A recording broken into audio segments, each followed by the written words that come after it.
So I invite you to keep your hands on your lap and with relaxed shoulders, just close your eyes if you like to, but bringing all your attention down to the tips of your toes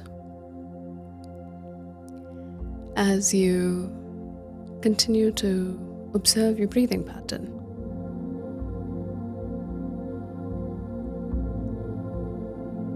As you watch your toes in your shoe or on the mat under your toes, just observing how the energy in these toes feels like right now.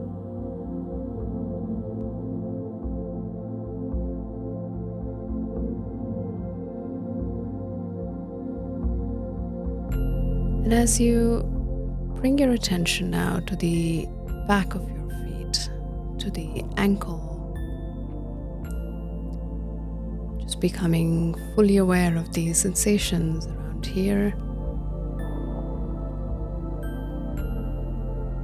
As you continue breathing normally.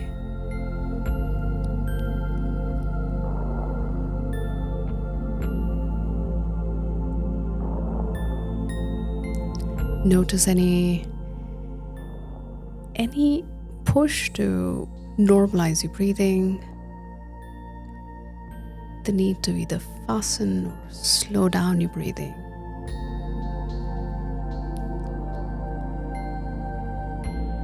Just try to observe it without really changing anything.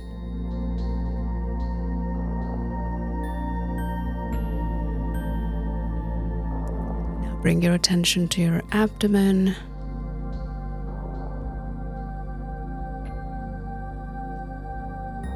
Just allowing your breath to reach your belly, to just allow any tension or stress to be released. And with the next out breath, I invite you to open your eyes when you feel right, to come back to the room where we're seated as we begin this amazing conversation. Super excited. Too. Wow, that felt really good. I'm not used to having these moments of relaxation, so I'm so glad you enjoyed it. I am so excited to have you join us today, Fran. On Every Journey Matters, brought to you by Conscious Together, we believe that people have stories, touching stories, backgrounds that we can never imagine. We're just waiting to be inspired, engaged, and powered through our drudging and stuck lives sometimes. And I feel like the story of Fran that I know from the little that I've worked with her and known her, I think is amazing because it inspires me, and I wanted to bring you on the podcast for that reason. So presenting Francisca Leonardo, a Renaissance woman, I've titled it Bringing Innovation, Connection and Nature. So Fran is the founder and CEO of XperienceSthlm, co-founder and CEO of RobinWoof, and a self-proclaimed modern-day Renaissance woman. Fran, or Frankie, as she likes being called, her insatiable curiosity and boundless passion for learning drive her to explore the intersection of leadership, science, and the arts. With a master's in biotechnology and bioinformatics from Karolinska Institute, Stockholm University, and KTH Royal Institute of Technology, and a bachelor's in biomedical sciences from McGill University, Canada, Fran's academic and professional journey is diverse as it's inspiring. What ties her wide-ranging endeavors together is a deep connection to nature and its role in fostering well-being, innovation too, and human connection. Through RobinWoof, Fran focuses on building meaningful relationships between humans and animals, emphasizing restorative and grounding power of these bonds. And with XperienceSthlm, she creates transformative experiences that often incorporate the natural world, helping people reconnect with their surroundings and themselves through carefully curated events and interactions. Now, this connection to nature forms a natural overlap with Conscious Together, an initiative rooted in mindfulness and sustainable decision-making. Fran's work resonates with our mission by using nature as a conduit for presence and awareness, and whether through the calming influence of animal world or the immersive power of thoughtfully designed experiences in natural settings.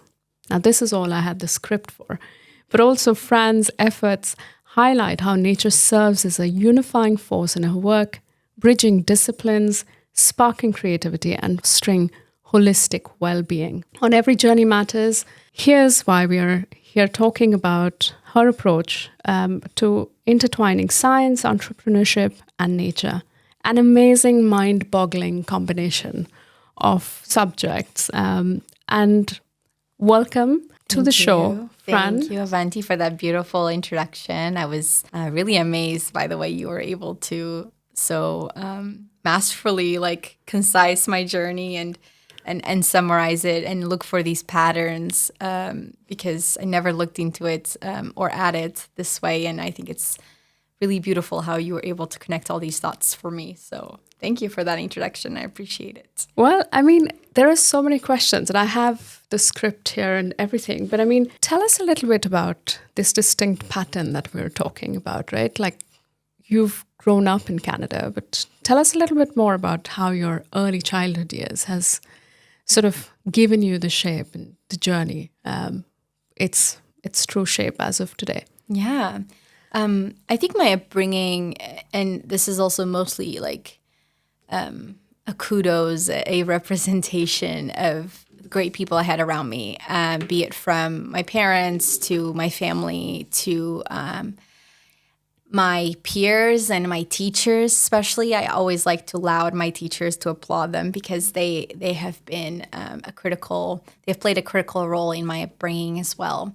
But they always incentivize me to be explorative, to really look for new things to do, always look to strive to, know myself better, learn about the world around me. I think that there's always been an emphasis on that throughout my childhood. And since I was always the kind of child that loved to learn new things, I was always very curious and always asked way too many questions. I would be so annoying.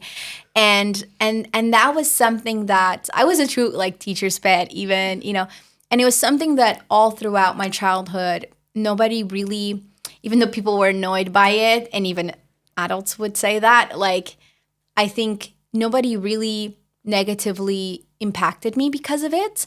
And if anything, they encouraged that out of me, to be the type of person that questions things, that maybe is a little bit more contrarian, that is a little bit more, challenging through authority and the systems that are in place. And I think because I was rewarded for it in the sense that, I would get better grades and I would, get attention and I would get rewarded with validation from peers and people around me, my social circle growing up for being inquisitive and kind of this kind of personality that's very strong and independent and questioning.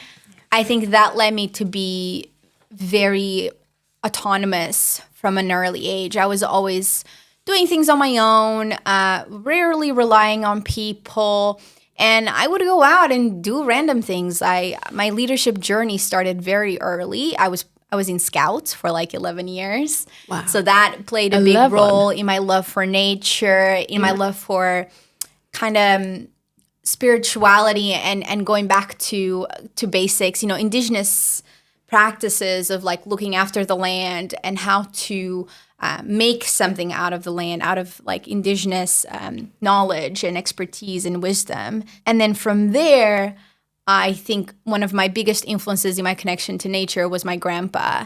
So my grandfather, I like to say he's the man who actually raised me. My parents were really hard at work often, and my grandpa would be the one picking me up from school and things like this. So my grandpa, he was the first person to really introduce me to this concept of how we are part of nature, and with nature, it's a give and take relationship, and it's something you shouldn't take for granted. So he used to just farm in our backyard, and he wasn't a farmer by trade. He worked in finances, government for his whole life, traditional boomer career, And after he retired, he went back to the land, and he used to have vineyards. So then we would help him with the harvest. And even though I have terrible seasonal allergies to, pollen and things like that, I would always be with him. I was like his little buddy, always like following him around the farm and around the vineyards and around, all the orchard trees and things like this.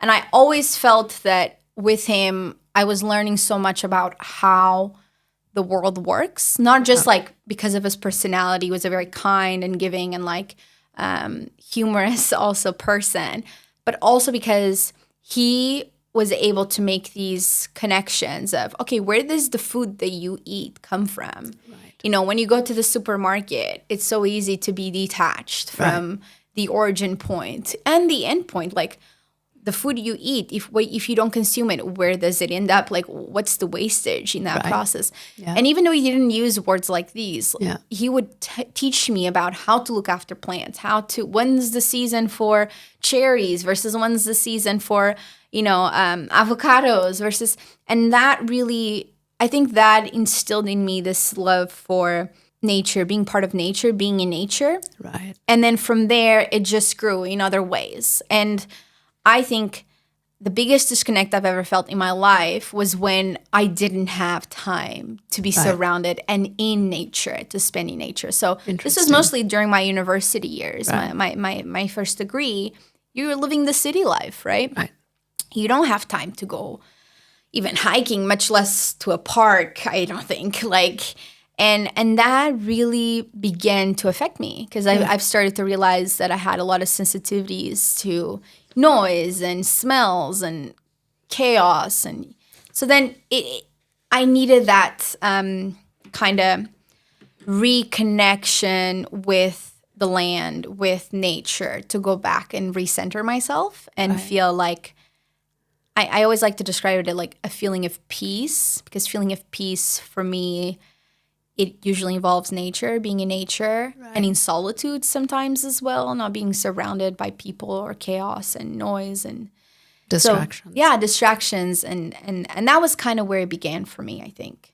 All of those things from my early upbringing. That's what I can remember. That is fascinating. And what a journey. I mean, tell me how you realized that you were missing that connection to nature. What happened inside you that sort of triggered the reminder that you're missing nature? I mean, that's beautiful. And I mean, I don't think it was an immediate realization. It took me a few years actually to get to a point where I understood what was missing. But I had gone through like 2 burnouts in college. So I think the first hint was that I wasn't feeling happy. And I wasn't feeling fulfilled, even though I loved what I was studying. I loved learning. I still did. And that was, I think, the only thing that got me through my first degree. It was the fact that I loved what I was studying. I loved learning. And that was not killed by, the pressures of academic achievement, as well as the pressures that I had put on myself to, perform according to my own standards, or even to, have to manage everything at once, because I was also paying my own bills, and it's expensive to go to college in Canada. And these were all things that were stress factors, right? And the stress factors, if they're not mitigated by other aspects of your life, which was the case in my college years, I barely had any life outside of work and studies, then it comes to a point where you just don't enjoy things anymore. And things that would give you pleasure typically don't give you pleasure anymore. So that was a big realization after my second burnout, which was coupled with a depressive episode. And from there, I was like, no, something has got to change. Like, I really felt like if I keep going this way, because I'm an extreme person. I have a bit of an extreme personality. But I felt like if I keep going down this road, there's no turning back. I'm going to die early. Like, I could feel it. I could feel it. Yes. So I was like, is this the life that I want to lead? And then I decided no. And that's when I did this big trip across Europe, just backpacking with some friends. And we wanted to just do it the old school, all the way, like with the big backpacks, few pennies rough in it pocket. out. Exactly. And even though we ended up spending maybe 1,000 euros on the full trip, but it was 2 weeks long or a little bit over 2 weeks. And And I ended up visiting so many different places in Europe, and it was just such a nice summer trip. It was the first vacation I had had in 3 years, like proper vacation. I took time off, and I hadn't had even weekends off before. And I was like, damn, there is more to life than work and studies. There is more to life than my self-worth being deeply connected to these things. To academic success. And then when I realized this is during the time that I was visiting different places in Europe that I came across, and I came to Stockholm. Right. And I was like, damn, this place is so beautiful. There's so much nature in and around.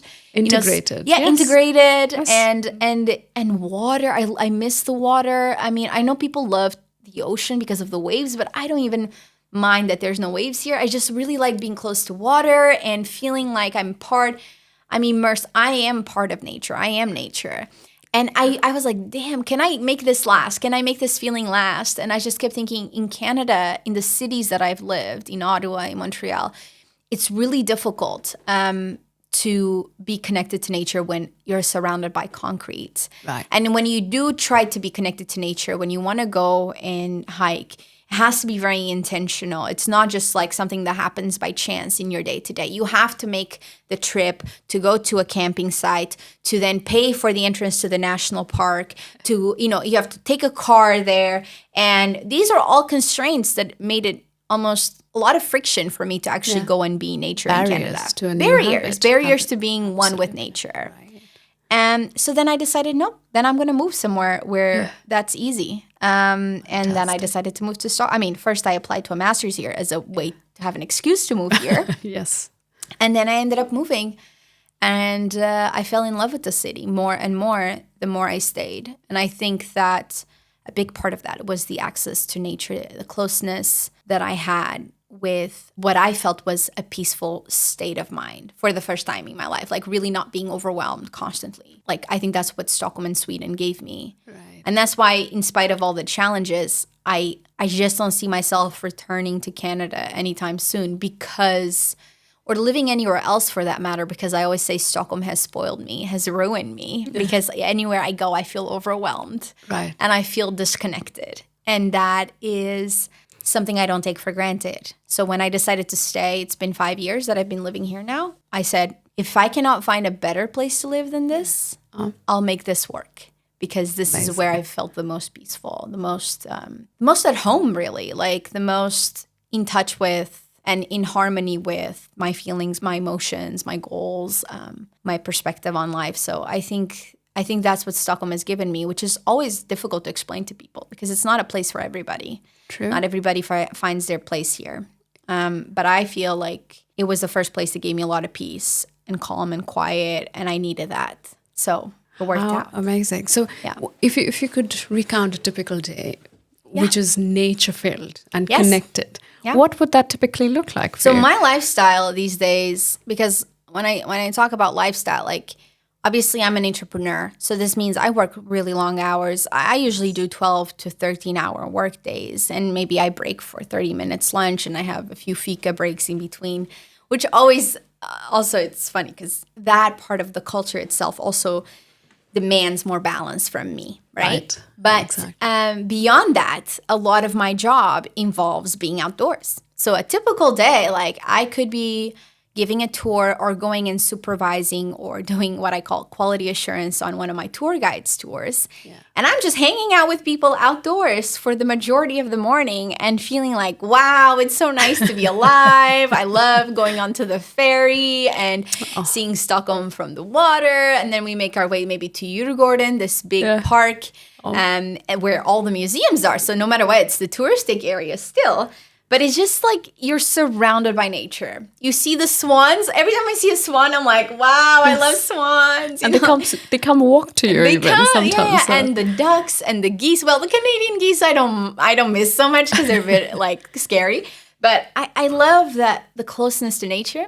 And just to give you an idea, even on an average day, usually either when I'm leaving home or going home, because I live in close to Norra Djurgården. So this is like the Gärdet region, close to Djurgården, in general. No. And a lot of roe deer live around my area. So almost every single day or every week at least, I see this family of deer that I've called, the Bambi like deer family. I see them just on my way to the metro to work. Like it's just such a natural sight. And I also live close, maybe this is going to tell away, it doesn't matter, my location, but I live close to the Royal Cavalry, the stables, the Royal Stables. Oh my God. So I see the horses every single day. And every single day I pass by the horse, I'm like, hi, horses, and I talk to them. And I don't know. This therapeutic.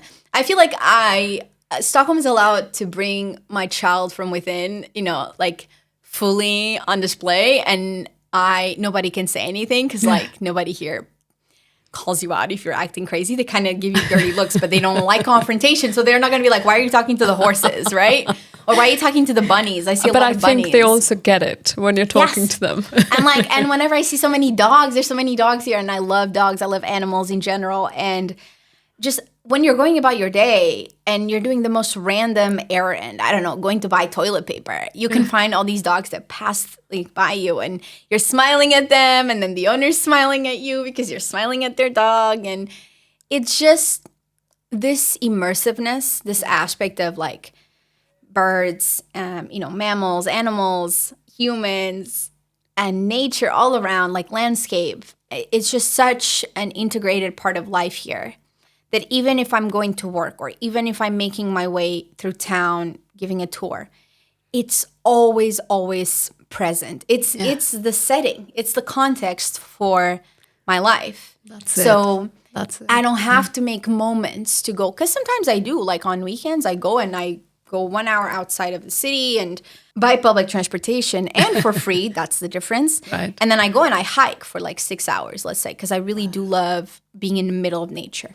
So but for example, I used to live in Liljeholmen, and I was really close by Årsta, like this big park. And I would just go, and within 5 minutes of a run, I was already surrounded by nature, even though there was probably a highway like 10 minutes away. And I just felt like you can go anywhere in Stockholm and you find these moments where it feels like you're surrounded by nature, even if you're a 10-minute walk away from a metro station. So it's just beautiful. And that is something that I don't take for granted. And if our audience could actually see you talk about Stockholm and the joy it gives you, I think it's vivid how much it brings to you. But also, I think from my own experience coming to Stockholm from Asia, it's amazing how Stockholm looks different in different seasons. I mean, you can never tire from walking on the same street, for example, because streets look different. Yes. There's when spring comes on, flowers are popping up and grass is coming on. So, I mean, the city wears multiple hues, and it's a beautiful setting. 100%. And I see that every year. Our business has been around for a little bit over a year and a half, but I've been as a freelance guide, like doing this work for almost 3 years now, and I see it like. I can go on, 100, 200 tours in a season, and you can find always something to appreciate. Wow. And you never get, that's what I find the most fascinating. I think in places like London or Barcelona, sometimes you get tired of walking on the same street. Right. But here, I can go to the same park, and it will always give me something new. I think that is a beautiful thing, like the way nature blends and changes and moves you and kind of connects with you in different ways through the seasons. Yeah, totally. I 100% agree with that. So now let's go back a little bit. And it feels like your sort of leadership into understanding how nature connects with you and why nature plays such an important role in your life came about from a difficult situation, yes, but then it was also your self-leadership where you knew what you need to do to recharge yourself, for example, or bring yourself back in balance. And that sort of leadership vision, what has led, how have you continued using that leadership vision into your projects today? I mean, you could have gone into a job, for example. What brought you into a business and wanting to start off something on your own? So to answer that question, I will backtrack a little bit. So the reasons why I felt Stockholm would be a good place for me to start anew or start afresh or find my balance again were mostly lifestyle related. So I recognized that when I visited, it felt like the lifestyle here was much more balanced. It was already promoting healthier habits out of you. Right. And in North America, there's a tendency to just, glamorize or glorify this hustler mindset of like, okay, hustle, work hard, be a workaholic, stay past 9 p.m. And I was doing all those things because I am an extreme person. And if I'm getting rewarded to be extreme, that's even worse, right? Mm. So these were environments that I recognized were not bringing the healthiest version out of me. Right. But then when I put myself in these environments where I felt the lifestyle was more balanced in Stockholm, I was like, oh, actually here, even though I still have my extreme tendencies, the environment does not reward me for being extreme. Right. Right? Because they're all about lagom, being very balanced, don't be too much, and which is, there's a lot to be said about that too. But that enforces itself in the work culture. Yeah. If you're like here, even here in the co-working space that we're at, if I'm here past 6 p.m., there's literally you can hear flies, okay? Like there's no flies, but you can hear them because only I and maybe 2 other people are here past 6 p.m. Right. And I think that really speaks to this sort of social pressure in one way to not overwork in Sweden. They really want to enforce, go home, spend time with your family, your loved ones. This is time for you to pick up your kids. I don't have kids, but if you have these lives that are more balanced, they encourage you societally because they don't want to be reminded that they're not working as hard as you. Exactly. So it's it's an encouragement towards healthier lifestyle habits.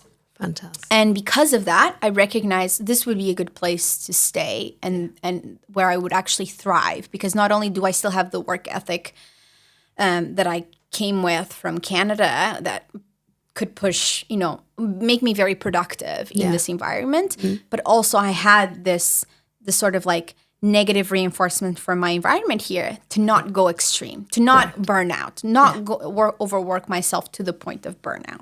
And from there, I realized, okay, if this is a lifestyle comparison, right, a lifestyle choice, what kind of lifestyle would give me the things that I align with in terms of values? Right. So not just the time and the sort of balance that I seek externally to reinforce, or rather to control my impulses to be extreme, but also I needed a lifestyle that provided me a lot of flexibility and freedom, and also that valued my work nonetheless, that actually felt like this is very aligned with what I believe in and my purpose and what I feel my vocation is. And I tried to get a job after uni, after my master's. I was accomplished. I had the CV. What I realized is that the people who are looking for someone to recruit or someone to hire for these positions that are the typical 9 to 5, they are looking for someone who doesn't want the job for the lifestyle that it gives. They're looking for someone who just wants to do the job as they're told, and they're looking for someone who can do the job with the qualifications. And I felt that I always met, because they would give me that feedback, everything was great. I always met the qualifications, but the personality, that lifestyle choice, I didn't meet. And I think people sensed it. I didn't try to not get those jobs. I was trying really hard. I sent out 300 applications or more. I went to, 25 interviews. Some of them had several steps, and I would always get to the end sometimes, and only to be told, you were great, but there was someone else that we picked. And I was like, interesting. And what was the feedback there? It was,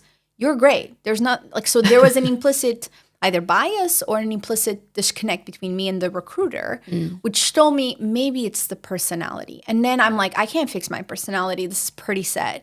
So then I thought, I'm going to make the conditions. I'm going to build something that is just right, just ideal for not only the lifestyle I want to have, that follows and is in line with my values, but I'm going to make the conditions to hire people like me. To hire people to see value in others for not fitting the mold that a typical recruiter is looking like. Because I didn't find that anyone saw that value in me. And I had too much self-belief. Maybe I don't know if it's ego, but I definitely had too much self-belief and self-confidence in everything that I had already built to think that it was a matter of my own, shortcomings. I didn't think I had, because I had the qualifications and because the feedback I received was never constructive. Right. So I always felt like it's not a problem. It's not me.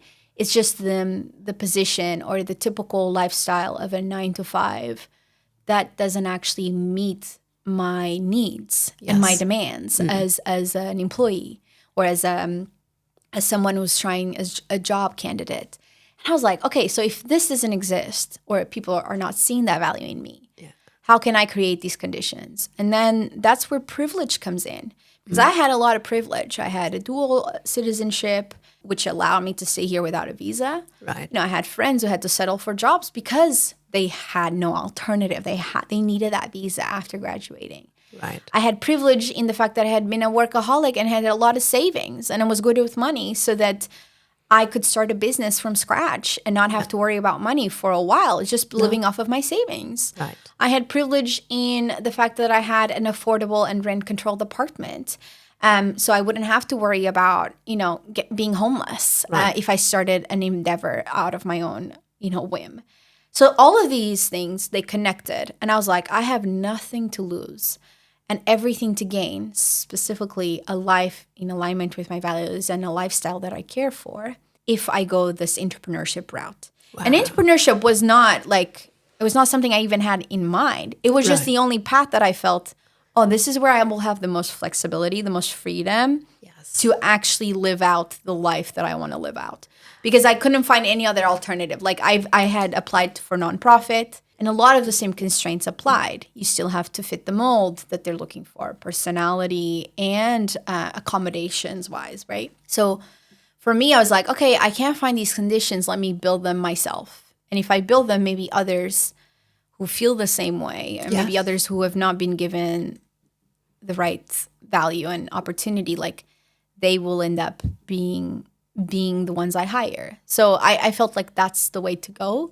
And it was just there was no other alternative. What was the alternative? I would have to suppress either my personality or my way of being to be accepted into a job that eventually I would be unhappy with. Yes, and that would cause stress, wouldn't it? Yes, and that would be not being my authentic self. And that has already caused stress before. Yes. So I knew that I would burn out. It was not an alternative. It just didn't feel like an alternative. And I love that because I think a lot of our new generation, our younger generations, they look for jobs and they're thinking of what colleges should I go, which will equip me for a degree and better paying jobs. But really, I think being in a situation which is unique to yourself, assessing what your resources are in the present and making the best use of them to create a project, to create an entrepreneurial role for yourself. Yeah. I think that is what courage is, what innovation is. Especially when you're young, because I don't blame people. I don't go out there and say, oh, you're 50, you have 3 mouths to feed, and now you're supposed to start a business. I don't tell people that.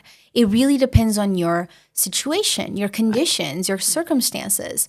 But if you're young, you most likely than not have nothing to lose, absolutely nothing to lose, and enough time to mess up to then get back up on your feet into your 30s and 40s when you then do decide to start a family or have more responsibilities. But for me, I always felt like I have nothing to lose. Worst comes to worst, I'll go back to Canada. And that's already such a privileged statement, right? It's still a very, very well-off country.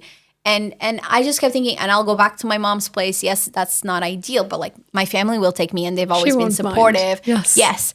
So I always felt like a lot of young people that I meet, it's not so much that they lack the bravery. I think they just don't see the resources the way I see. They're not as resourceful in the sense that they maybe have the resources. They just don't see them. They're blinded to them. Right. They have, I don't know, it's just a very narrow scope vision. And I was like, I have so much to be grateful for. I have so much privilege. Why not? I have nothing to lose. I can use these resources that I have and try to build something for myself that actually will mean that I'm happier long term. Long term. It will take time to build. Absolutely. But I also think it's just like the joy of building was always something I enjoyed. I like starting things from scratch. I like, I was involved in a lot of nonprofit foundations and initiatives because I like to host events and organize things and build teams from scratch. And I think in that I was always more of a startup founder than I am a scale-up founder. Right.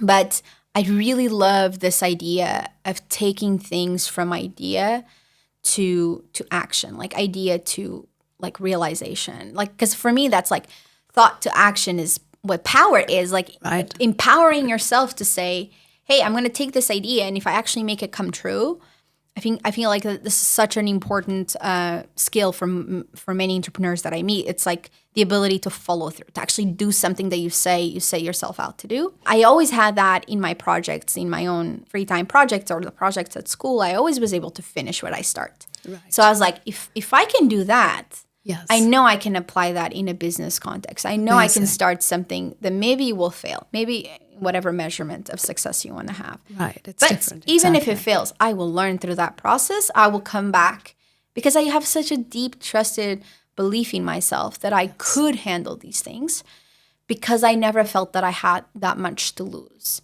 I only had to gain. I always felt like everything I learned, everything I looked at, it was always a learning opportunity. Right. And that was a gain, always. Like, I love learning. I think that's the best part about being an entrepreneur. I can wake up one day and be like, let's learn a little bit more about marketing or podcast recording or about design thinking. And I just decide and I do it. Yeah. And it's a very empowering thing because it tells you over time. I think that's how you build up confidence and self-belief is you do the things you say you're going to do. Correct. And you prove to yourself that you're capable.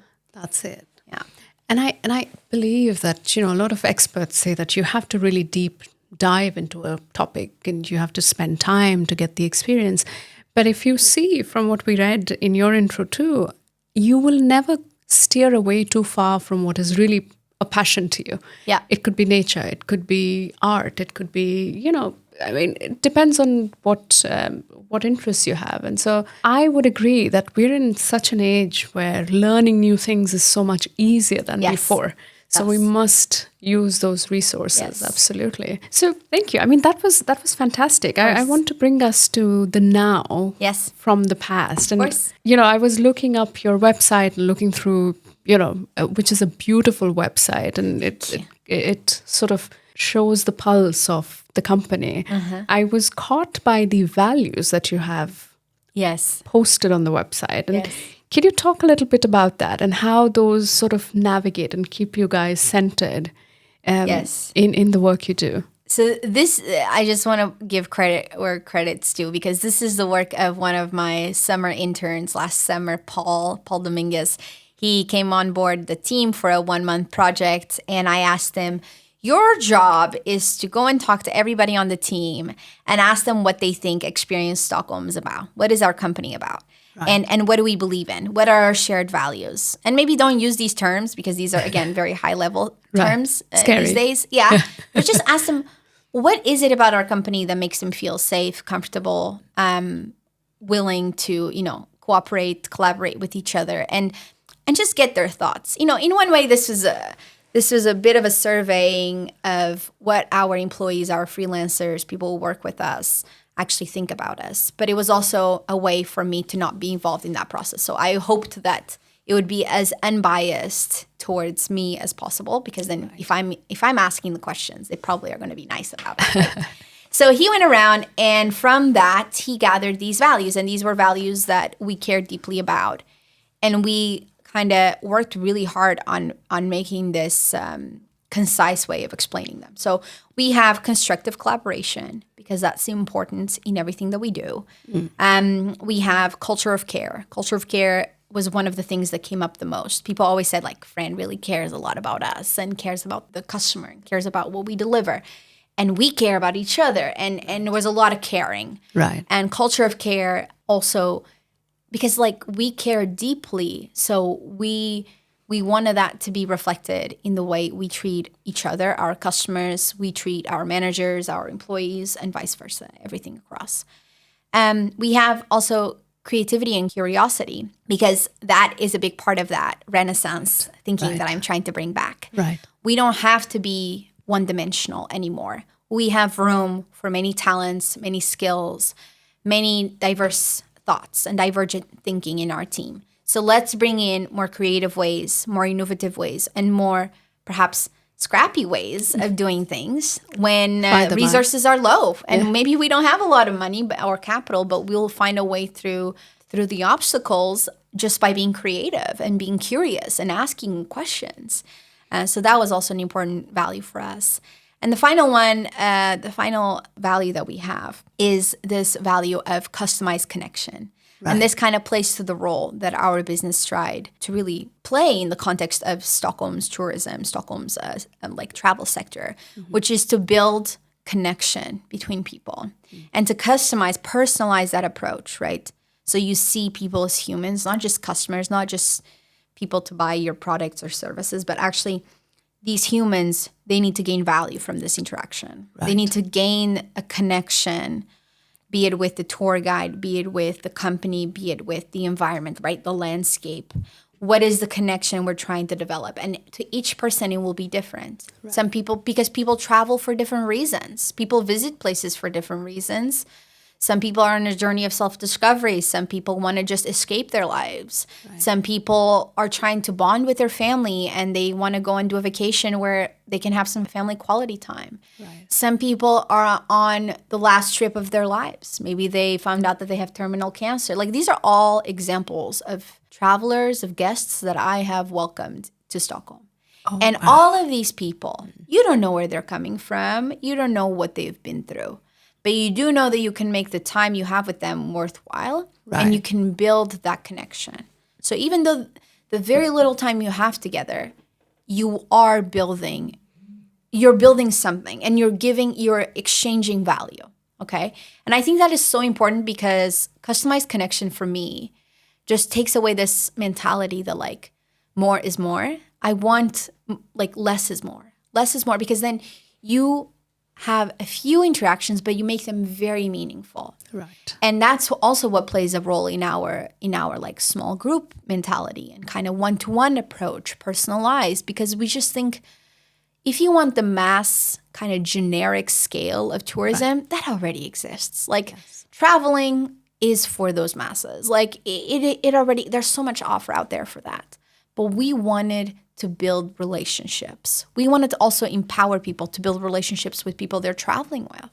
So it becomes a time for them to be like, to look back and say, wow, remember that great trip? Remember this person we spent time with? Remember the way they made me feel? Remember the way that being in nature made us feel? Wouldn't it be nice to hold on to that? Or remember that interesting information that they gave us and how challenging it was for us to understand, like how in Sweden they can freely roam everywhere and go fishing and swimming anywhere. And, you know, it's just, again, as a way to challenge people also, to see human connection as a very important part of life. Because I think we've lost that with digital social media, with the internet technology.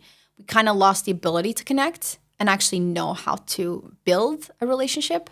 And we wanted to bring that back into focus because we thought that was such an important part. And build a relationship can be, again, with yourself, with other people, with the guide, with the person that's, you know, you're hiring for those couple of hours, or it can be with the environment. Building a relationship with nature, understanding and appreciating where things come from, how things grow, how things change in the seasons, what the landscape gives you as much as what you give them. Right. What is your impact on others, be it animal world, human world, or natural world, like nature. And these are all of the things that I think on a deeper level, obviously I don't put all of this on the website, but on a deeper level, this is what I communicate to my team. This is the real work that we do, is like building connection and deep awareness of people's place in the world. And when they travel, this is my theory, hypothesis here. When people travel, they tend to be more open-minded. Ooh, and I have this, some people think it's a hot take because some people don't think that that's true. But I really firmly believe when people travel, they already know they're going to encounter something, probably, if not much different from their environment, at least a little bit slightly different from what they're used to. So they have to be more open-minded because otherwise they're going to have an awful time. Because and they even don't so, have they, to they accept change. them Yes. either yet, right? Because Yes. they're going outside their own comfort zones. Yes. I love that. Yeah. Absolutely. So I think when you catch people in the state of mind where they're Yes. more open-minded, you can actually start to have these deeper, more meaningful conversations about the way they think, the way society works, preconceived ideas they have about the place they're visiting. And you can have these conversations because you bring curiosity onto the discussion. Because people are curious when they travel, like, oh, why does it work like this way? Oh, I've noticed this. Like, Not judging. They're not. Exactly. They can judge, but they have a more open-minded, like curious perspective on it. Like, oh, well, this is funny. Like, why is it like this here? And when you catch people in these moments, this is where true connection and learning happens. Because it's like being a child again in school where you're like, oh, I didn't know about this. This is such a funny, like interesting bit of information. But also like, look at how people interact. What's up with that?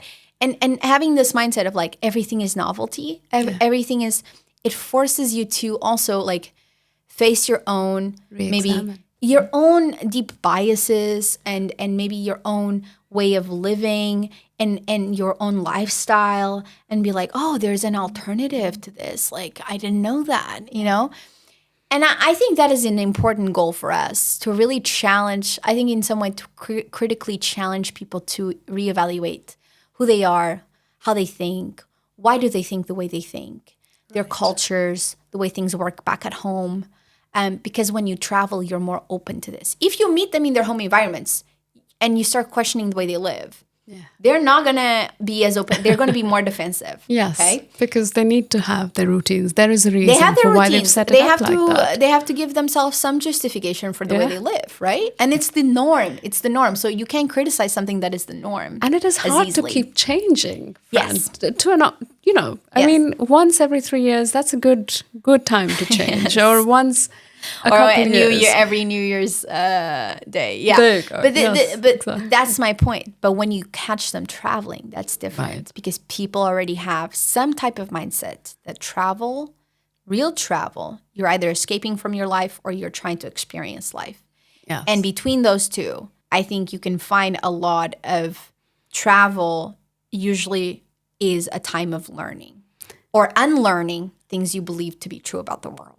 Right. And I think that is so powerful to catch people in this moment where they're more open-minded because that's where real change exists. Like that's where people slow down and think, oh, yeah, maybe this is true. Like maybe the way I've been living my life or the way my government works is not the best. Or maybe I thought that these people were like this. And then you meet someone who's part of that group and then they prove to you that they're just as kind or just as friendly as the people you know at home and you're like, that needs to contradict my bias, like my prejudice. I think that's a beautiful thing. I think that's the best thing about the jobs that we do. And so we're so close to that one belief that you hold about people, Fran. What is it? I think that like, again, a hot take, but I really do feel that everybody, if given the opportunity and the ability to be in a space that they feel truly safe and comfortable and welcomed, I think everybody just wants a normal, healthy, good life for themselves and their friends and their family and their social circle. And maybe the biases or the extremes that we see reflected in our society and around the world today, I think they come from people not feeling listened to, not feeling included in a lot of ways. Yes. But when we really get down to it, I believe that majority of people, I need to believe this to wake up every day. I need to believe that the majority of people in the world are good people. It's just that the people who have been corrupted by power, by authority, by the influence that they have over others and other people's lives, I think they are just the product of the system, or maybe they're biologically inclined, with a smaller amygdala or something to be sociopaths and psychopaths.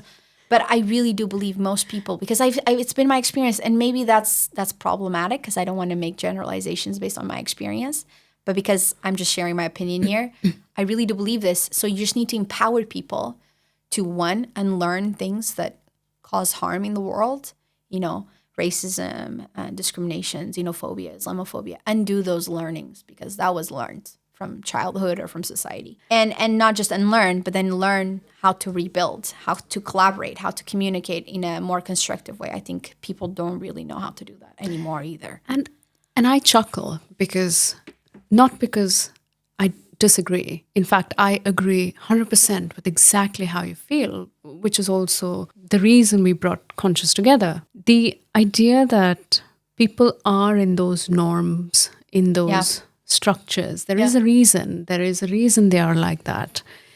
Maybe they think they cannot afford to put their guard down. And I think there is that insecurity which runs through. Maybe it is to feed some kids, to feed their family. Maybe it is for something else. But I think, yes, there is an innate reason why people behave the way they are, at least in the experiences that I've had. So no, I'm not chuckling, but I agree with you. No. 100%. I know you do, because I think we are value aligned in that. I think it's just difficult to feel compassion for these people sometimes, because we are someone who are very, I guess, self-aware and mindful of our own biases, and we try to avoid harming others as much as possible and harming the environment. And with that level of awareness also comes an awareness that there's people who are never going to be willing to do the work to get there, to really feel the responsibility, because it is a responsibility, and the guilt and the shame that comes with realizing that you're partly to blame for the places you're at and the situations you're in, but you're also not in control many times. And that is very scary for people, to be fully in charge, like be it of their mind, of their thoughts, of their actions, of their behaviors. Because I think that's where bravery comes in, or lack of cowardice, rather. I just think it's like, for us, there's no alternative. We are just caring, and we care deeply about suffering, and we care deeply about the world. But then for others, it's difficult to have compassion for people who don't have the ability to care, or they feel like they can't afford it. I can't afford to empathize with these guys over there. That's the other end of the world. I have enough to worry about. I have to pay my bills. I have to, feed my children. That's the only things I can really have mental health headspace for. And okay, I'm not saying that from my place of privilege, I haven't had the ability to just say, I can have time to think on these things, right? True. But I think it's really difficult. And I think we also, again, we live in a world that's becoming more and more polarized, or more advertised as polarized, so that it becomes even harder to suppress these animal instincts, to just be like, oh my God, this person is just a bigot and a racist, and I should not even. I think my gift to the world is I'm still willing to have a conversation. Right. And a lot of my friends that deeply care about the world, they are not willing to have that conversation anymore. And I don't blame them. It's difficult to have these conversations with people whose fundamental values are so different from yours. Right. That you're not going to change them overnight, and you're not going to convince them. But you can slowly have that little dent. You chip away at their perceptions and their misconceptions. And eventually, I like to believe that it does create an impact, because otherwise I wouldn't be as hopeful as I am. But I do think that it's difficult to do that work, and it's not for everybody. And that's why we need communicators. We need people who are bridge builders. We need mediators. We need connectors. We need these people who facilitate these interactions and this mindfulness spaces. Work. Yes. And the right spaces. Yes. Because that is something that's deeply missing from our society. And that's something that it's just so hard to tackle when you're one person or a little guy, right? Like building community, finding unity. We're so diverse. We all have different ways and ideas about how the world works and how people behave, and what our truths are. Yes. It's really difficult, but for me it's the work of a lifetime. I mean, there's so many people that inspire me that have been intellectuals and have been on the right side of history for their whole lives, and lots of people still dismiss them for being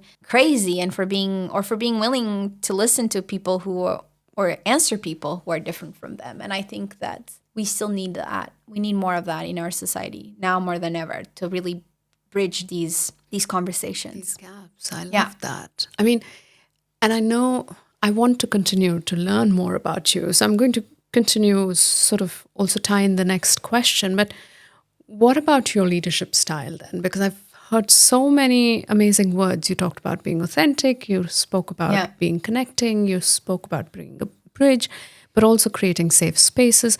How does this philosophy sort of connect with your leadership style within Experience Stockholm, for example? Yeah. Tell us a bit. I think my leadership style is still evolving because when I was younger and I guess less aware, I used to believe that I was always right. And I had more of an authoritarian kind of dictatorship leadership style than I do now, obviously.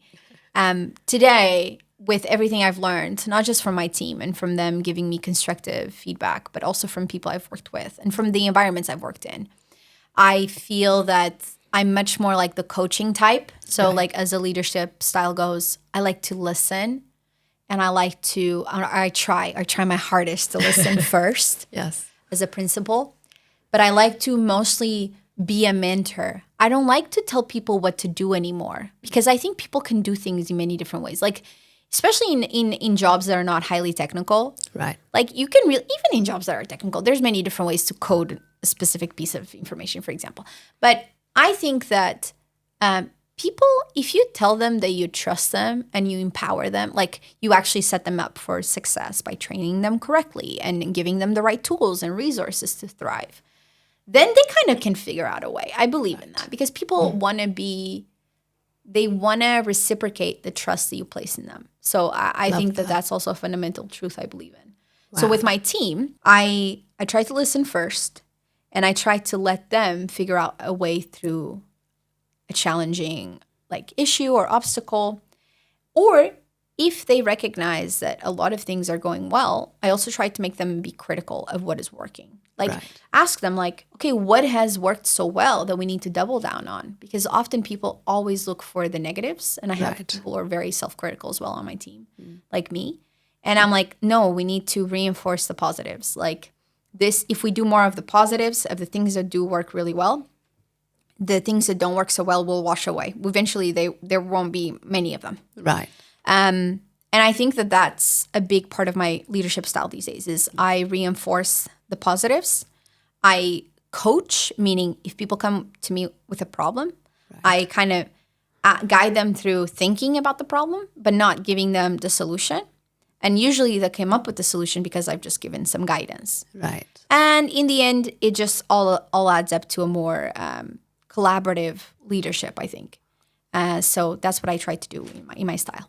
Yeah, I love that. Because also I think when you present yourself, I see the vulnerability and the humility that you bring to the table. You're aware of yourself in a way that you can say what you're not proud about yourself, while also knowing what your strengths are. And I think that is a very important skill that a leader can bring to the table too, that there's few blind spots that they come with. So yeah, I think I know where my shortcomings and pitfalls are because again, I'm so self-critical. I always tend to focus on what I haven't done well enough and trying to improve on that. But from all the feedback I receive from my team, which more often than not is very positive, I do think that their recognition and their kind of praise for me does make me feel, okay, maybe I should also focus that it's not all bad. It's not, I'm not just doing a poor job at being a leader. But I think it's important to have that mindfulness, like that awareness. Like, I'm not so good at this. And usually I tell people that, like, because sometimes they're like, oh, you sound a bit harsh on text. And I'm like, oh, I'm not so good at sending things with emojis because but I'm not mad at you. It just means that I forgot an emoji and now it sounds like I'm being really harsh. And these are things that, like, the more you catch yourself, the more you can preemptively warn people, hey, I'm not the best at texting feedback. So maybe we should do an in-person meeting so you actually get the better sense of how I work. Let's get a coffee instead. Yeah. Or something like that. That's just a quick example. But I actually do, and I acknowledge when it's constructive criticism, I acknowledge when I failed. And I feel way worse than they could ever make me feel. I think I'm very, very self-critical. And I wonder, I mean, you're an advocate for women leadership and inclusive leadership, and you have a podcast that I would want our audiences to go and check out as well at Experience Stockholm. But what is your stance on women leadership and women in leadership and how they can be brought into the limelight a bit more? What is your vision for it? Yeah, I feel like, so my team, we're 75% women, management, and as well as, just any other job. Amazing. So I personally think it's our job as recruiters, because I'm still doing a lot of the recruitment for my team. It's one of the things I love the most. And again, I wanted to be the recruiter that I didn't have. So I wanted to recruit people that I saw potential in, even if they didn't have a perfect CV, or rather that they had the right personality to be inquisitive, to be questioning, to be caring, to be all the things that I felt I was and that wasn't recognized in the interview process. I wanted to kind of filter for that so that I would be able to welcome people into my team that would be otherwise dismissed. Right. And I was like, and then I ended up finding like the best team, which it's a struggle to say that, because sometimes I feel like it's luck. But sometimes I feel like it was intentional for me, like the way I designed the interview process, the questions I asked, the way I made the job ad. But then at the same time, like maybe it was just luck. But I like to believe it wasn't luck. I like to believe that I actually did bring people on with a process, because this process has proven to me that it's worked time and time again. So, I mean, that can just be luck, yes, or coincidence, or it can just be like the process works. So with this process, I really did try to bring in the best people. And they so happen to be women. And I think does that say something about the current biases in recruitment systems, always like preferring men over women? I don't know if it says something, but I know in this particular business where it's all about people and relationships and communication and connection, then women so happen to be a very good fit. And then the women in my team specifically, they are very caring and kind and compassionate, aware people. So they were people that I knew not only had a willingness to learn, but they were the kind of people that would listen to feedback and not let that be a reason to be defensive or to take it personally. And I think that that's also a deep trust that I have in them coming through, because they trust me to do my job and I trust them to do their job after I have trained them and, again, tried to set them up for success. And then they always surpass my expectations. They always bring the best into the team, and not just with the gender aspect, but their own cultural backgrounds. I have 16 nationalities on my team, and every from like literally all corners of the world. You can see on our website, I plotted it onto a map, because I'm a very like visual, analytical person. I made a map on Excel, and I'm like, wow, we have people from all over the world. Like literally covers up almost the whole map. And it's a reminder that diversity, inclusion, there's a lot of talks about DEI these days. But I'm like, without it, my team would have suffered. Not only because our clientele is very diverse, and we should benefit from and gain from insightful, diverse thinking, but also because I just feel like when people are given an opportunity to show their true worth, when beforehand they may have been passed along, I feel like that's been the case with a lot of the people I've recruited. They prove themselves time and time again, because they recognize that it's difficult to find a leader or to find a team that rewards diversity, because it's also difficult to manage that. It's not something, I don't think it's a challenge that every CEO wants to take on. And that's why they always talk a lot about diversity. Oh yeah, we want more diversity. But then they actually don't do anything about it. That's why they talk so much about it. It's all talk. But how do you do it then? I mean, is there like a common denominating factor, a factor that works for every nationality, no matter what? Have you done any? I don't think everything works for everybody. I think it goes back to my value, customized connection. It's in our business, every single employee has different challenges, different needs. They have different circumstances, be it at home, personally, or professionally. So when you meet them, you want to meet them and recognize that the approach that you have to management or leadership may not work for everybody. And you have to adjust it to every single person. That's a lot of work, especially as you expand your team, right? Right. So again, and also being a good listener. I think that's maybe the only fundamental universal truth. Like if you listen and you ask the right questions, people usually will tell you how they prefer to be managed. And slowly you'll build trust so that they will tell you also how you have fallen short on their expectations or how you've gone beyond their expectations. So they will feel comfortable to do so. If you ask people, how do you think I can be a better boss? If they don't know you very well, if you're just starting out the process of training them, they won't have a good answer for that because they also have a lot of fears of telling you the truth. Right? That too. Yes. So instead you ask different questions. You can ask questions like, we did this like the first meeting we all had together. I asked them, what's the best way or what's your preferred way to get feedback, to receive feedback? Beautiful. From managers, from colleagues. So that's one thing. Another thing I did was I made them all do self-assessments. So after performing or, delivering on a task that I asked them to do, I asked them first to reflect, and then I made them share with their peers their reflection, how they thought about their own work. And their peers, not me. Like I was just there as a coach, like a supervisor, that the task is like the whole way interaction was actually being conducted productively. And then they would discuss their own shortcomings. And often, because they focus so much, they're always more critical than I could ever be on them. And their colleagues, it was also an important bonding experience for them to understand. We appreciate collegial feedback giving, like parallel feedback giving, and that they shouldn't be afraid of giving each other feedback because it helps each other improve. And they're all on the same level. So there's not a power dynamic at play. And then the final, like once you really get to know people, it's also about building up a two-way communication system between managers or a more senior level, staff member and the employee. And there, it's about trust. It's about trust that if you have a work culture where failure is not punished, or if not failure, like less than ideal success is not punished, then you can start to actually have open conversations about, okay, what are improvements we should do?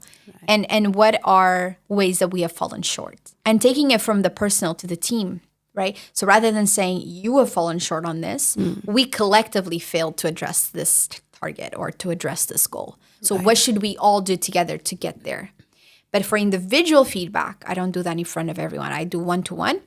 This is where I first start by encouraging people to slowly share little things and then big things that I should be working on that they felt that I didn't handle so well. And I think over time, you build the trust. The trust is like the most critical part and also the hardest part to build. Because you have to, one, help them unlearn and undo all the conditioning of previous bosses that maybe, went down on them and yelled at them for maybe sharing their thoughts or opinions.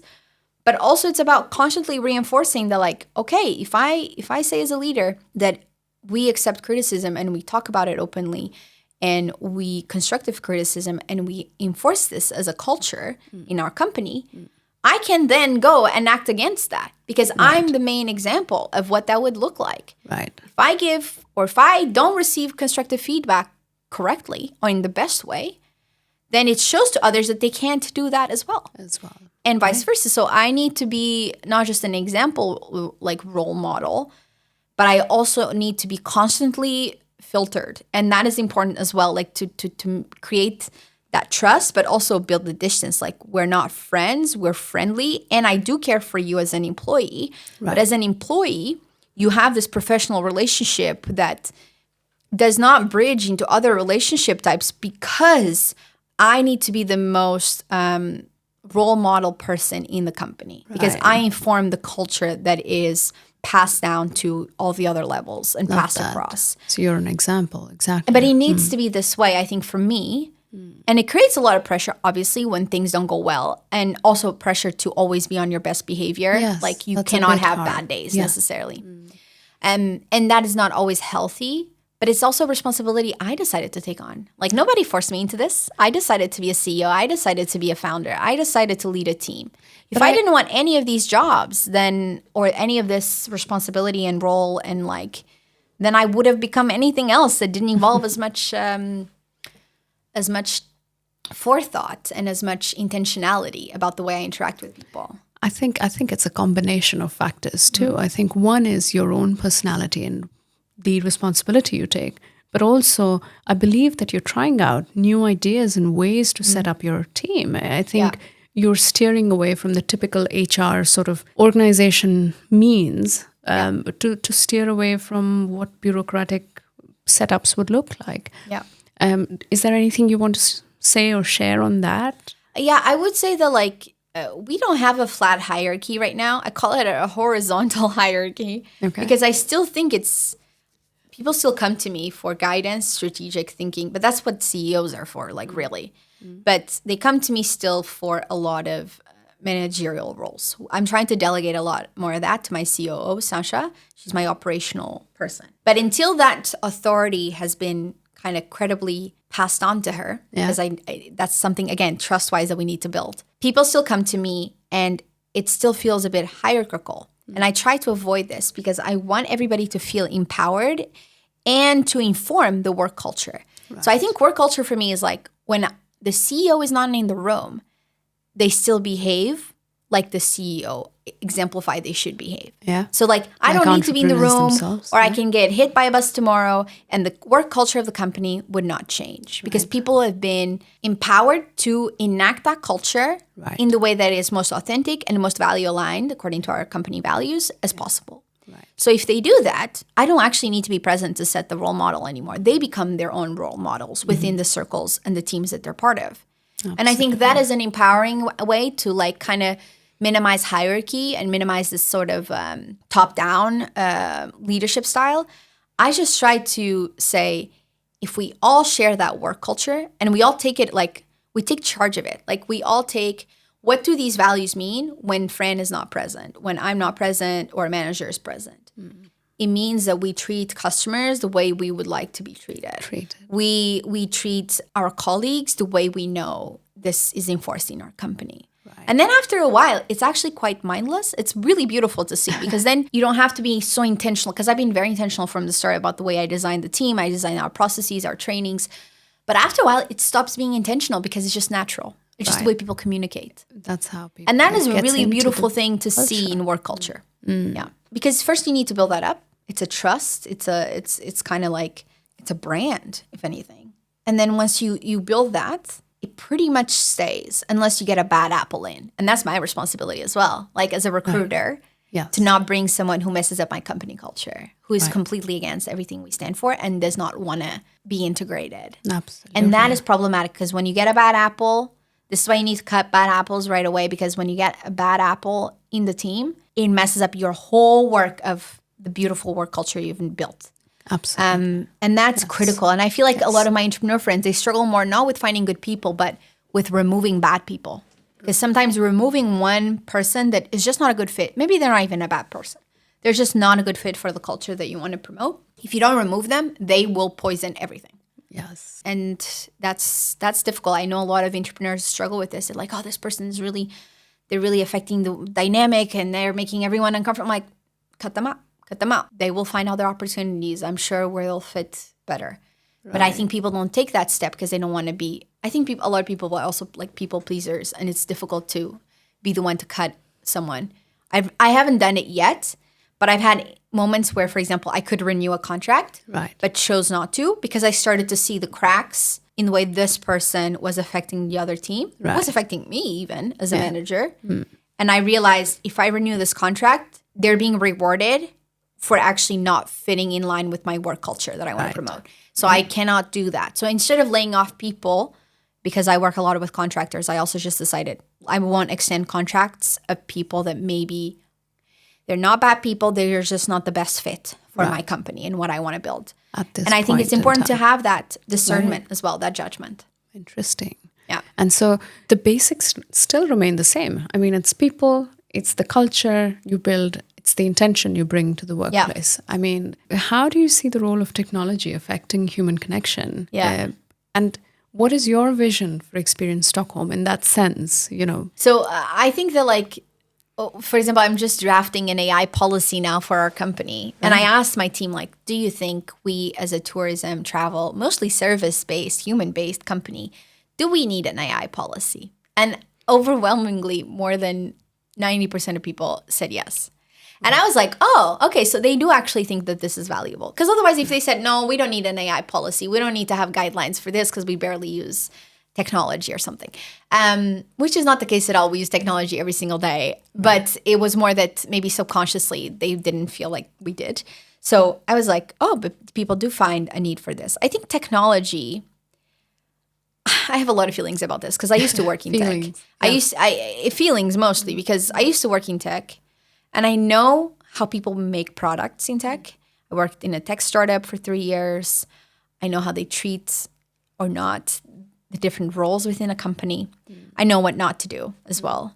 Then I worked in academia with tech. And then there I looked at how tech can enable solutions, but not always be useful solutions. Like you can make a lot of tech, right? But sometimes because the intention is not there or like the need is not there, you're making tech just for the sake of making tech rather than being for a positive, generally valuable outcome. Impact, yeah? Yeah. And I actually do think, unfortunately, in our world, like I think a lot of technology that gets developed mindlessly is just for the want of finding the next unicorn and getting a lot of money and making a lot of profit just by marketing the crap out of it when people don't even need that technology. So that's how I feel about phones. That's how I feel about laptops. That's how I feel about a lot of things that are wasteful and are harming our environment as well.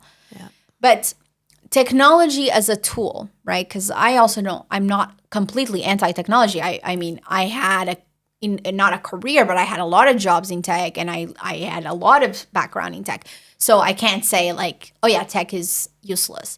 I just think technology is a tool. Yeah. And as much as any other tool, we need to use it in moderation. Right. So first, social media, using it in moderation. I barely spend time on social media. As well as for my business, I still need to use it. Right. But then we limit for everybody, not just for me, but we limit the amount that we're spending on there. Right. We decide, okay, we don't want to just make content for the sake of making content.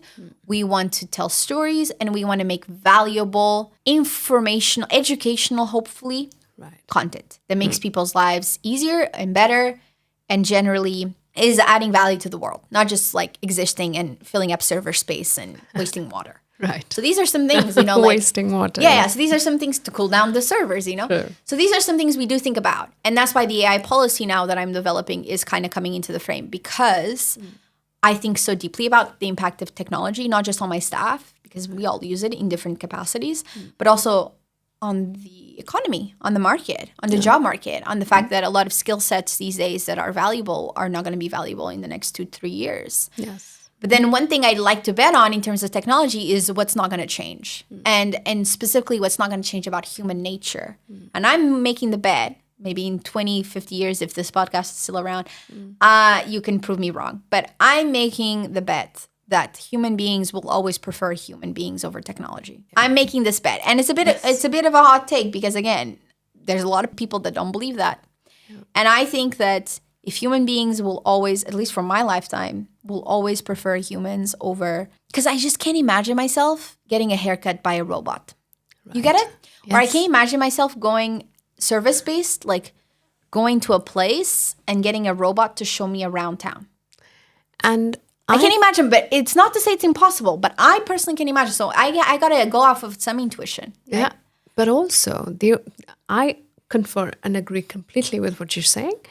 What robots cannot replace, in my opinion, is the fact that you can hug each other and you can comfort each other, which I don't see robots or machines doing to us yet. I think the emotional aspect is we may get there where they are... I don't know. Because I know a lot of the fears that I have around robots, AI, is that eventually people will end up preferring them over humans, or that they will... The systems in place that are not pro-human in some way, and pro-life and pro-earth and pro-nature, I think that the capitalist systems in place, they will prefer like something they can control, which obviously machines and software is much easier to control than human beings with minds and thoughts and personal agency.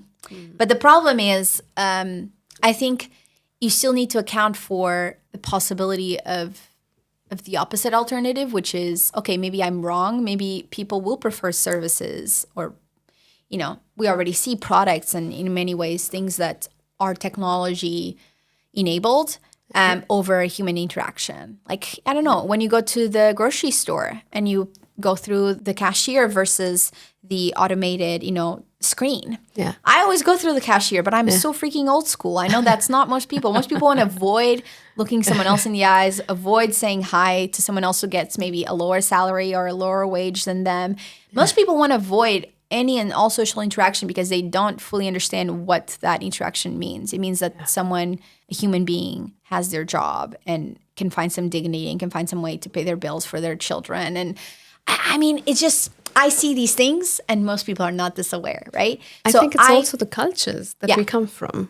We come from very different cultures than where we are now. And so, yeah. But if this is where we're headed, I mean, in terms of automation, in terms of AI taking over some tasks or even some complete jobs, I think we do need to start thinking about the nature of work. Like, what does work mean? Right. What kind of work is fulfilling and meaningful for humans? How can we create businesses to empower humans to feel, to fill their days really with feelings of fulfillment and meaning coming through work or purpose? Mm-hmm. Because I don't think all work is back. I actually love work, but that's because I'm very value aligned with my work, and most people are not. Absolutely. So I think, just to go answer your question finally, technology, the role of technology. It's taking away from people's ability to connect with each other because it's making it easier than ever to avoid one another in real life. And when we do connect with each other on a human-to-human, real-life basis, we recognize the value as well, that is so much more meaningful than online connection. I think we do, because I see it every time with our guests, like the way they are like, wow, like I love this. I'm going to remember this for the rest of my life, Maybe it was nothing. Maybe the way you communicated something was not that special, but it's human. It's human to be present and to make meaningful connections in real time in a physical environment. It's much more human than digital. Like, we have, biologically speaking, evolutionarily speaking, we have been living this reality for over 200,000 years, as opposed to what we experience today, which just happened in the last 30 years. Yeah. I think personally that I want to bet that technology as a tool will still be around for many, many years. But I would like to believe that we will start to be more proactive about how we choose to regulate it, how we choose to use it, how we choose to use it in our workplaces. So the way that I'm saying I'm creating an AI policy, nobody else is creating AI policies aside from my geeky friends. So, but I want to, because I want my employees to know I am trying to look after the nature of work for their jobs, their skill sets, and I'm trying to be proactive in that. So when the wave hits, they won't be as affected or as unprepared as other people. I want them to feel that the way we use technology is in alignment with their ethics, with their values, with their personal comfort level with that technology. And these are all things that I think every entrepreneur or every leader should consider, because technology will start to play even bigger roles in our lives if it hasn't already.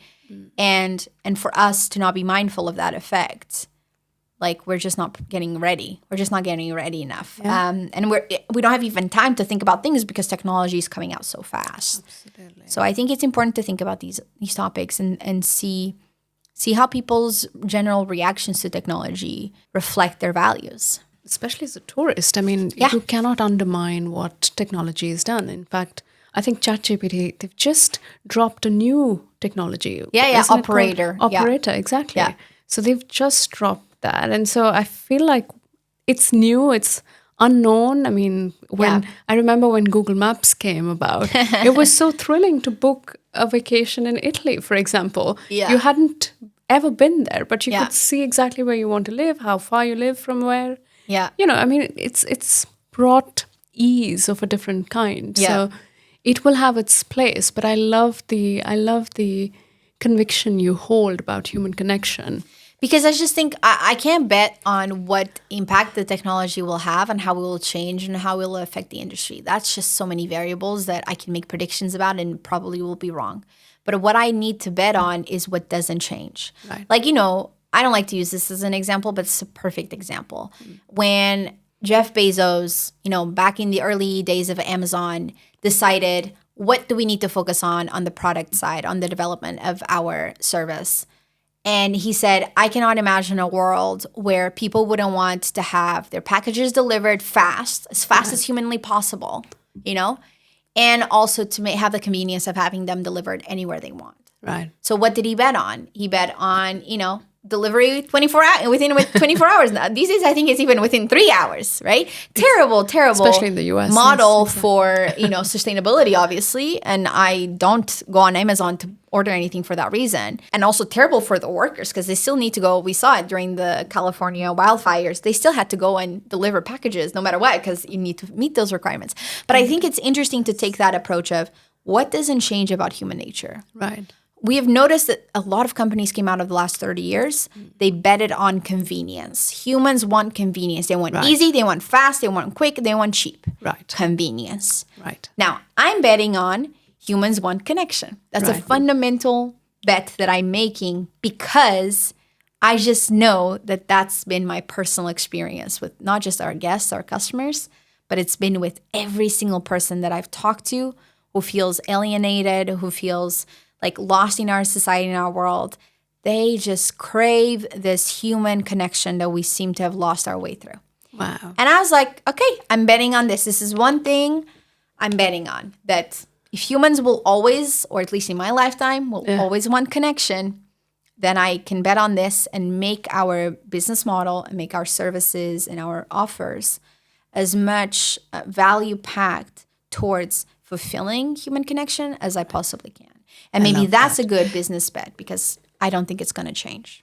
And so keep us inspired. I mean, this is fantastic that you say it. And I do hope that Every Journey Matters lasts until 20, did you say 70, 80? I mean, whenever to make sure that you're winning the bet. But yes, the question then is, share a story with us which has innately touched you and reminded you of the human connection, something that came out of one of the tours that you did, with your team. Is there something that you can share with us? Yeah, I briefly touched on, the fact that sometimes you have guests, you don't know why they're traveling. You don't know what makes them come to Sweden, even to Stockholm.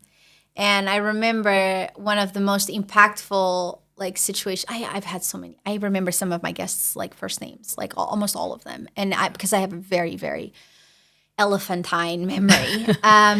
But I had this one guest, and I don't want to give too much away so she doesn't feel like I'm giving away her identity. But this one guest, she was traveling with 2 friends, and they were a little bit in their 50s, probably the house, around there. And I barely interacted with them through the whole tour, because this was before when I was a freelancer, before I started this actual business. And there were big tours, 30, 40 people. And I kind of hated that because I never had time one-on-one with people. Right. But somehow, consistently, people would come to me after the tour and they would say, wow, that was the best tour I've ever had. You're such a friendly person. I'm like, what a sweetheart. I'm like, you don't know me. You literally did not have a conversation. You barely got to meet me. But because I was showing up so authentically and I gave them my enthusiasm and my passion for the city, for the history, for the culture that I was sharing with them, they felt that they had gotten to know me within it's scary sometimes to think about how people trust me so easily. Maybe it's my girl next door phase, I usually say, or the fact that I am showing up authentically and genuinely, and I can't lie. I'm a really terrible liar. But I think that people connect so easily with me that sometimes it's scary to the point that they overshare. Right. And they overshare, and of course you need to have the emotional intelligence to deal with that. Right. So I had this one customer that came to me. She was traveling with 2 friends, and at the end of the tour, she came to give me a hug, which, okay, a lot of people do. Yeah. I'm not the biggest hugger. You're Canadian, but you're not a hugger. I'm not a hugger because it's more about my sensitivities, my autism, because I really don't like when people touch me. But I know when people do this out of their own, because they want to recognize how much you meant to them in those hours. Right. I don't reject it. So I gave the hug, but she was lingering. She was really holding me, really, really holding me. And again, as someone who doesn't love hugs, I notice these things, right?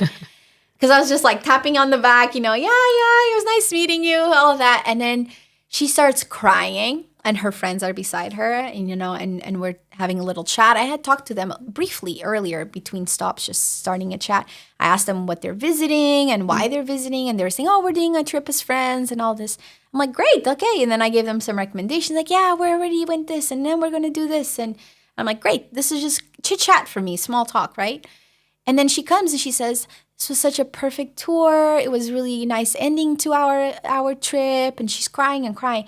And the whole time I keep thinking, oh my God, I think she has cancer, because she was bald. Right. And not in a natural, like, shaven way. Right. Like, she had one of those caps that helps with sensitivity, like, and I was like, I realized that in that moment that she was crying, she wasn't crying to me, but she was crying about how, she's like, "You're a beautiful human being." I'm like, literally, you don't know me, lady. But it just felt like, to her, it felt that she got to know me. Right. And she felt the deep connection that could come from spending quality time with someone else. And she was there with her friends to spend quality time, because that was the last trip she was going to do. Right. She was in terminal cancer mode. That was the impression. And I was like, wow, the fact that she shared that with me, the fact that she shared that moment and that appreciation with me. Yes. When she didn't know me anything. Like I said, she barely knew me. But the fact that connection meant so much for her, that interaction meant so much for her, right. That is what is meaningful about the work that I feel we do. Amazing. It's the fact that, like, you don't know where people come from, what their situation is, but if you can give them that real, true, meaningful connection that maybe they've been missing for years, or maybe they didn't get to experience many times in their lives, right? To really be present, feel fully in connection, in tandem with someone else across the room, someone else that seems to be like-minded, open-minded, kind-hearted. If you don't have that with people often, I think you grow to appreciate it even more, especially if you're reminded of your own mortality. Yeah. But it's a beautiful thing to be able to provide that value for people. I think for me, it's a beautiful thing to do that. Yeah. And I see it every single time. You barely do anything.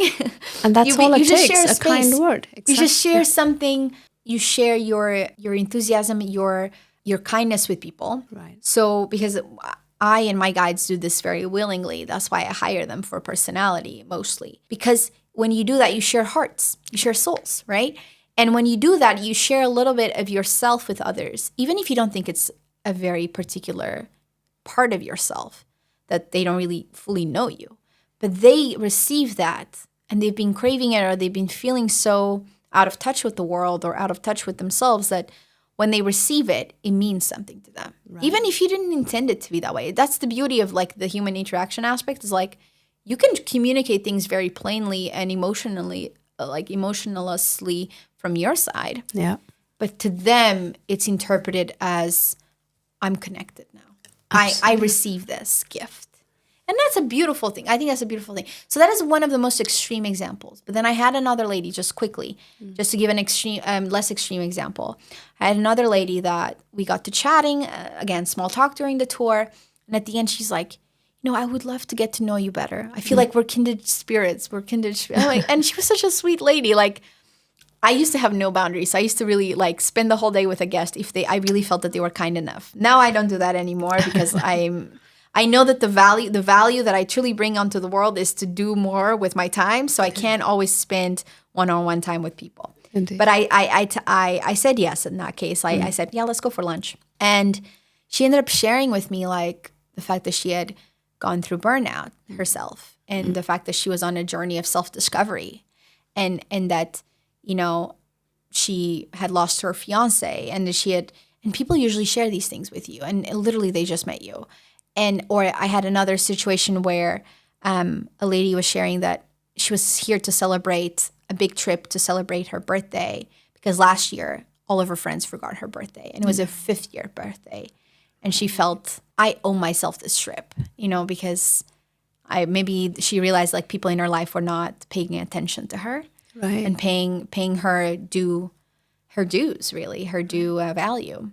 And I was like, yeah, let's make this freaking worth it. Like, let's make this the best that I can possibly give you for the little time we have together. Because people travel, everybody has their reasons. And usually it's not it's already a privilege to travel. Not everybody can afford it, right? Let's not take that out of the question. Yeah. But when people do travel, sometimes they save months. They save for months just to do this big trip because they wanted to have the opportunity to truly experience something wonderful, to challenge themselves, to discover themselves again, to find meaning in things that they maybe lost touch with. And when you can provide a little bit of that to people, I just think it's magical. It's a really beautiful human thing.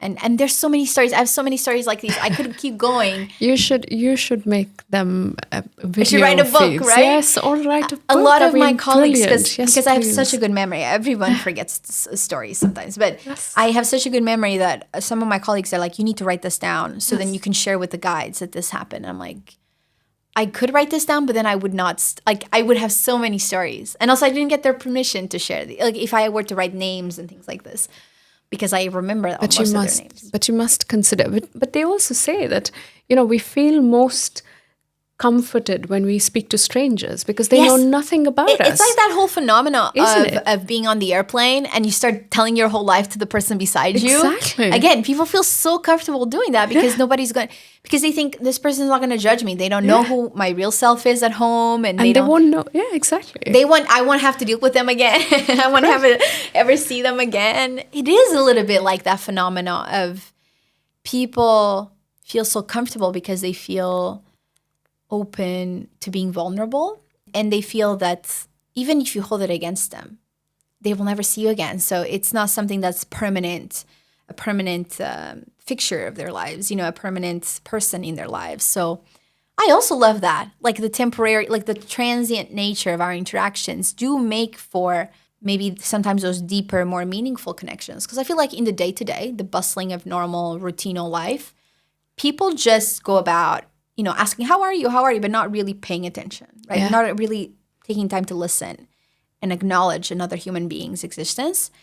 And like, we just take that for granted. We hyper-normalize it. Mm-hmm. But I think in these moments, when you're not in a normal situation, so you're not in your routine, you're not in your day-to-day, busy life, you actually do take the moment to appreciate like getting to know someone a bit more deeply or sharing yourself more deeply. Because you just know that that's a more meaningful context. Does this spark of potential in every connection disappoint you sometimes with the day-to-day routine? Yeah, I think that doesn't come necessarily from our connection with our customers. Yeah, I think it comes from me seeing the world in a different way. Like I can't just have blinders on anymore. Yeah. Like every interaction that doesn't count is just a wasted minute. Yeah. It just feels a bit empty. So yeah, when I go to the grocery store, for example, and I'm looking around the queue or I'm like, whatever, I keep thinking, okay, are they aware that, there's suffering in the world? Are they aware? Do they care? Do they? And it's again, like you can get to a very insufferable place mindset, because then it's like it really weighs you down that not everybody's as aware as you. Yeah. It wears you down because you keep living your life very aware of the pain of the world and aware of the suffering of which you're also contributing to in some way, and of the beauty. That's also another aspect of the beauty. You do recognize beauty in everything. Right. But it's difficult because no one else sees it. So it's like in a mad world, only the sane are mad. You know what I mean? Or the mad are sane. Yeah. So I feel like that sometimes. I feel like I go through my life and I try to have these, because I'm not great at small talk, and I try to have these more meaningful interactions with people I literally just met, and they're not ready for it. Yeah. And they're not sometimes willing to have those conversations. And I ask myself why. Yeah. I ask myself why I have to limit myself and my ability to get you to engage with me or in a more meaningful, deeper conversation just because you're not comfortable with it. Because I think, so going back to my purpose and what I think my vocation is, I figured it out, like, because I'm a pretty clear person on who I am. I figure out my purpose in life is just to make people uncomfortable. Like, that's just literally my whole purpose in life. And whatever way you interpret that, be it the annoying way, you're making them feel awkward, or you're making them feel not out of place, because I think I'm a very inclusive person, but just like make them feel like nagged, like just poke them a little bit. But I think truthfully, it's like about challenging these systems that tells us like, what is normal? Right. What isn't normal? And why is it normal that we have accepted that they're suffering the world and we can't do anything about it? Like, I really do like to challenge these things. And I feel like making people uncomfortable is my mission in life, because it's the only way to civilize people, to really activate them to a higher level of thinking, a higher degree of thinking. Higher order thinking. Yeah, Yes. and they are not there yet. That's why when I look around and I can see a lot of dullness in life of like people going about their lives. And I know that's not their fault, but again, it makes me sometimes someone who's less compassionate or who's less tolerable. And I think for people, and you pointed it out rightly, the privilege of being able to travel is so important. Yes. Because growing up, I lived in, I think, 15 different cities in total in my life so far. And I think it's a privilege that you get to see so many different people. It is. You get to interact and learn about their lives, but then you realize that we're more same. We're more alike than not. Different. Yeah, it's so true. Like my upbringing, like I grew up between Europe and Canada, and then I came back now, and I've been living here in Sweden for 5 years. And that really forced me to always feel like an outsider in some way, to always feel like I don't belong in some way, really forced me to confront the fact that, hey, even though you may not always belong, or you may not always like feel or think the same way as others, that is actually a privilege, because you got to experience all these different cultures, all these different people, ethnicities, ways of thinking, religions. And then you interact with people and you realize, hey, there's not much that distinguishes us from across the world, right? Like we're human beings. We want love, appreciation, acknowledgement. We want our basic needs, and we want validation, recognition. We want self-worth and fulfillment. We want meaningful lives. It's difficult not to see those patterns once you've traveled. And like you said, or even lived abroad, especially, because traveling sometimes doesn't always give you that. But traveling should be a moment to challenge those preconceived ideas of who is the other and what do they look like? How do they sound like? What do they think about? And to think, actually, they're not that different. They still just want to have a shelter, food, clothes, a nice, like position, maybe status, maybe work that is meaningful to them. Yeah. It's really not that different. And I think it is a beautiful thing to realize that. Yeah. Yeah. Oh, I love this. And I think this is also the values that we share, which is how we've sort of come to where we are today. I mean, you spoke about this co-working space before anyone else. So you put these seeds in my mind, but I have a lot to thank you for as well. But I mean, tell me, which experience would you like me to try with Experience Stockholm? I mean, I would hate to close without this question. Of course. I would love to offer an experience to you, Avanti, and to anyone who's listening. We have a discount code, TAC10. So for any of your listeners, if you want to advertise it, 10% off of our experiences if you book through XperienceSthlm.com. But for you, I would love to gift you an experience with us. And we have many different ones. We have some coming up, I think I mentioned to you, that are very family friendly if you want to bring your kids. We just launched a new tour and workshop for about graffiti and street art in Stockholm, which there's not a lot of. And we talk a little bit about that. But yeah, let me know. But I think our urban arts tour and workshop, because you do the tour first and you go see some different works by street artists and graffiti artists, and we talk about the culture around that in Stockholm and compare it to other places. And then we take that creativity and that artistic, field, and then we put it onto the workshop form in an actual art gallery in Södermalm. We made this collaboration with the local, for locals art gallery, and they allowed us to use the space. Okay. And then in this space, we build our own. You design your own creation. So if you want to become a street artist yourself, you can, use the stencils that we bring and use like collage and all these different techniques that you'll see throughout the tour.